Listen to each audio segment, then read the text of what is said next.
ہمارے تعظیم نبی کتاب ہے، اس کے اندر جو ہے ابھی تک جو آپ نے سنا کہ حضور علیہ السلام کا ادب اور تعظیم صحابہ کیسے کیا کرتے تھے،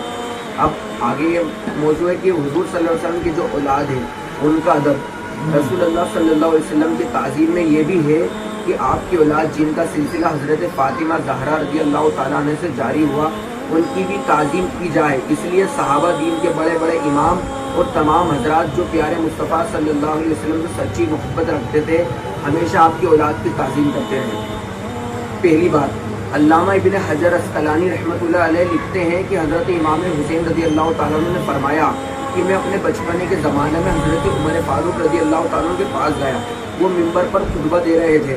میں ممبر پر چڑھ گیا اور کہا کہ میرے باپ کے ممبر سے اتریے اور اپنے باپ کے ممبر پر جائیے۔ حضرت عمر رضی اللہ تعالیٰ نے فرمایا کہ میرے باپ کا ممبر نہیں تھا اور مجھے پکڑ کر اپنے پاس بٹھا لیا، میں اپنے پاس پڑی ہوئی کنکریوں سے کھیلتا رہا، جب آپ ممبر سے اترے تو مجھے اپنے گھر لے گئے، پھر مجھ سے فرمایا کتنا اچھا ہو اگر آپ کبھی کبھی آتے رہیں۔ یہ صحابہ کرام خطبہ دے رہے ہیں اور انہوں نے حضور حضرت امام حسین رضی اللہ تعالیٰ عنہ کو بٹھا لیا ممبر پر، یہ ادب ہے۔ دوسری بات، حضرت سعید ابن ایوان قرشی سے روایت ہے کہ حضرت عبداللہ ابن حسن رضی اللہ تعالیٰ عنہ اپنی 9 عمری کے زمانے میں خلیفہ حضرت ابن عبدالعزیز رضی اللہ تعالیٰ عنہ کے پاس آئے، آپ نے انہیں اونچی جگہ بٹھایا اور بڑی تعظیم و تکریم کی۔ جب وہ تشریف لے گئے تو لوگوں نے خلیفہ سے کہا آپ ایک 9 عمر بچے کے ساتھ کس طرح پیش آئے؟ انہوں نے کہا حضور صلی اللہ علیہ وسلم نے فرمایا کہ فاطمہ میری لفت جگر ہے، ان کی خوشی کا سبب میری خوشی کا سبب ہے، اور میں جانتا ہوں اگر حضرت فاطمہ یہاں موجود ہوتی تو میں نے جو کچھ ان کے بیٹے کے ساتھ کیا وہ اس سے ضرور خوش ہوتی۔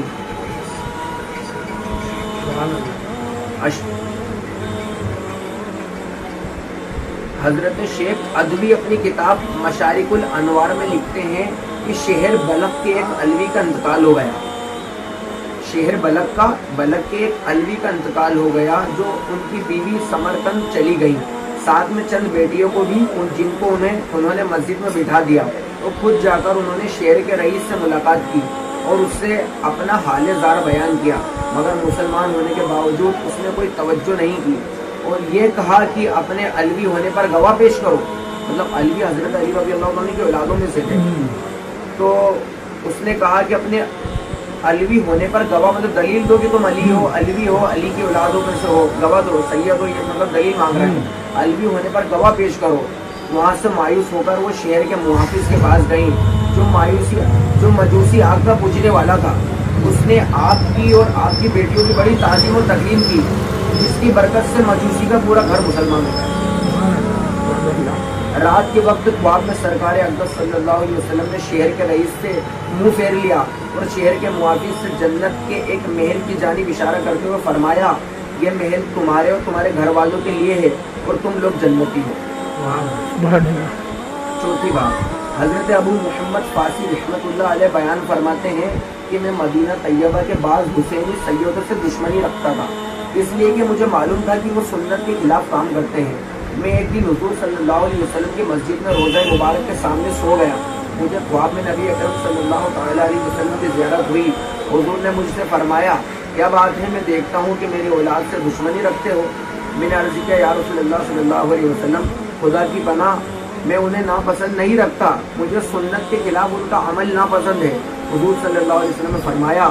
کیا یہ فقہی مسئلہ نہیں ہے کہ نافرمان اولاد نسب سے الگ نہیں ہو جاتی؟ میں نے عرض کیا ہاں یا رسول اللہ، فرمایا یہ نافرمان اولاد ہے۔ حضرت ابو محمد فاسی فرماتے ہیں کہ جب میں سو کر اٹھا تو میرا دل بدل گیا، پھر میں ان میں سے جس کسی سے بھی ملتا ان کی خوب تعظیم و تکریم کرتا۔ تعظیم و توہین کا مدار، یہ بات علم والوں کے نزدیک مانی ہوئی ہے کہ جس طرح قسم کا دارومدار عرف پر ہے، اسی طرح تعظیم و توہین کا مدار بھی عرف پر ہی ہے۔ کوئی بات ہو یا کام کسی کے عرف میں اگر یہ تعظیم کے لیے مانا جاتا تو وہ بات یہ کام اس کے لیے تعظیم ہی قرار دیا جائے گا، اور وہی بات یا کام اگر کسی دوسرے ملک یا قوم میں توہین سمجھا جاتا ہے تو وہاں اس بات کا کام کو توہین ہی ٹھہرایا جائے گا۔ خدا تعالیٰ فرماتا ہے کہ ماں باپ کو اف نہ کہنا اور نہ ان کو جھڑکنا اور ان سے تعظیم کی بات کہنا۔ حضرت امام قاضی ابو زید رحمۃ اللہ علیہ نے فرمایا اگر کوئی قوم اف کہنے کو تعظیم سمجھتی ہے تو انہیں ماں باپ کو اف کہنا حرام نہیں ہے۔ یعنی آیات میں اگرچہ ماں باپ کو اف کہنے سے روکا گیا ہے، لیکن چونکہ تعظیم و توہین کا مدار عرف پر ہے، اس لیے اگر کسی کے عرف میں ماں باپ کو اف کہنے سے ان کو تکلیف نہیں ہوتی ہے بلکہ اس سے ان کی تعظیم و تکریم ہوتی ہے تو اس شخص کو ماں باپ کے لیے اف کہنا حرام نہیں ہوگا، بلکہ اس کو ان کے لیے بولنے سے بیٹے کو ثواب بھی ملے گا کہ جب یہ اس کے عرف میں تعظیم کے لیے ہے تو ماں باپ کو اس سے خوشی ہوگی اور ان کو خوش کرنے میں ثواب یقیناً ملے گا۔ جیسا کہ فارسی عرف میں کسی شخص کے لیے مہتر کا لفظ اس کی تعظیم ہے، اس لیے کہ اس کے معنی ہے سردار و بہت بڑا، مگر فارسی عرف کا یہی عزت والا لفظ ہمارے عرف میں کسی شخص کو کہنا اس کی توہین و بے عزتی ہے، اور یہی عرف کی بنیاد ہے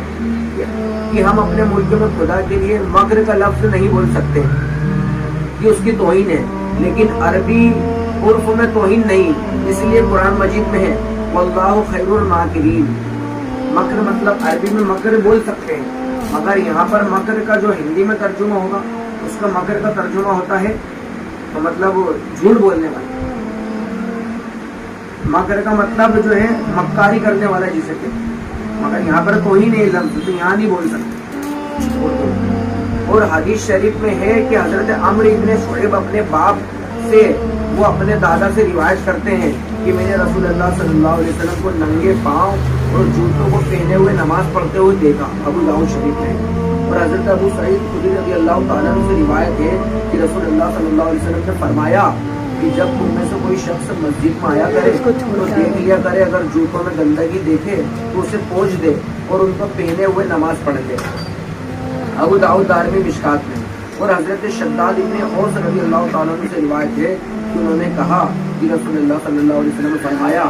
یہودیوں کی مخالفت کرو اور وہ اپنے جوتوں اور موزوں میں نماز نہیں پڑھتے۔ ان حدیثوں سے معلوم ہوا کہ جوتا پہنے ہوئے مسجد میں جا کر نماز پڑھنا جائز ہے کہ حضور صلی اللہ علیہ وسلم نعلین جوتے کے ساتھ نماز ادا کرتے تھے، بلکہ صحابہ یہ پوری بات سننا جب سمجھ میں آئے گی، بلکہ صحابہ رضی اللہ تعالیٰ عنہ کو حکم فرمایا کہ جوتے پہن کر نماز پڑھو، مگر یہ عرب کا عرف ہے، مگر یہ رواج، عرف کہتے ہیں رواج کو، ٹھیک ہے نا، یہ عرب کا رواج تھا، مگر یہ عرب کا عرف ہے، یعنی وہاں کا رواج تھا، رواج ہے کہ عرف ہے کہ مسجد میں جوتا پہن کر جانے سے اس کی توہین نہیں ہوتی، اس لیے مسجد حرام جو ساری دنیا کی مسجدوں میں سب سے زیادہ افضل اور سب سے زیادہ تعظیم و تکریم کے قابل ہے، آج بھی عرب اس میں جوتا پہن کر چلتے پھرتے نظر آتے ہیں اور اسے آداب مسجد کے خلاف نہیں سمجھتے ہیں، لیکن ہمارے عرفوں میں چونکہ جوتا پہن، ہمارے یہاں پر جو رواج ہے کیونکہ جوتا پہن کر مسجد میں آنا اس کی توہین ہے، ہمارے یہاں پر کوئی جوتا پہن کے آ جائے پکی مسجد میں یا نیچے والی مسجد میں اور وہ دلیل پیش کرے بھائی حدیث میں آیا ہے کہ جوتے پہن کے نماز پڑھو، تو ساری مسجد اس پر ٹوٹ پڑے گی کہ بھائی وہ حدیث اگرچہ پیش کر رہے ہیں، مگر لب یہود و نصارہ جب کیا کرتے تھے پہلے جوتے پہن کے، قرآن حدیث میں شریعت میں کہ یہود و نصارہ کی مخالفت کرنا ہے، ان کے خلاف کام کرنا، مطلب یہ جو کرنا اپنوں کو وہ نہیں کرنا، شریعت میں شروع سے ان کی مخالفت ہو رہی ہے، تو یہ ان کی عبادت گاہوں میں یہود و نصارہ کیا کرتے تھے، جوتے موجے اتار کے جاتے تھے، ننگے پاؤں جاتے تھے، تو ان کی مخالفت کی گئی کہ جوتے پہن کے مسلمان مسجدوں میں آئیں، عبادت گاہوں میں آئیں، کہ اگر جوتے اتار کے جا رہے ہیں تو تم جوتے پہن کے آؤ، تو یہ بعد میں حکم بدلتا گیا، مگر جو ہے آج اب وہ پرانی چیزوں پر دلیل نہیں بنائی جا سکتی نا،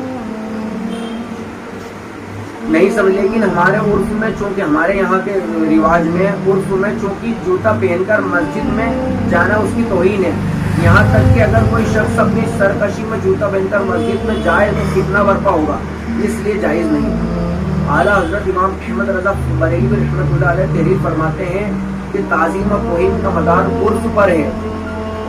اور جو 10 سال سے عرف عام ہے کہ استعمالی جوتے پہن کر مسجد میں جانے کو بے ادبی سمجھتے ہیں، ائمہ دین نے اس کے بے ادبی ہونے کی تصریح فرمائی۔ امام برہان الدین ملت والدین صاحب ہدایہ کی کتاب التجوید المجید اور محقق دہر زین ابن نجیم کی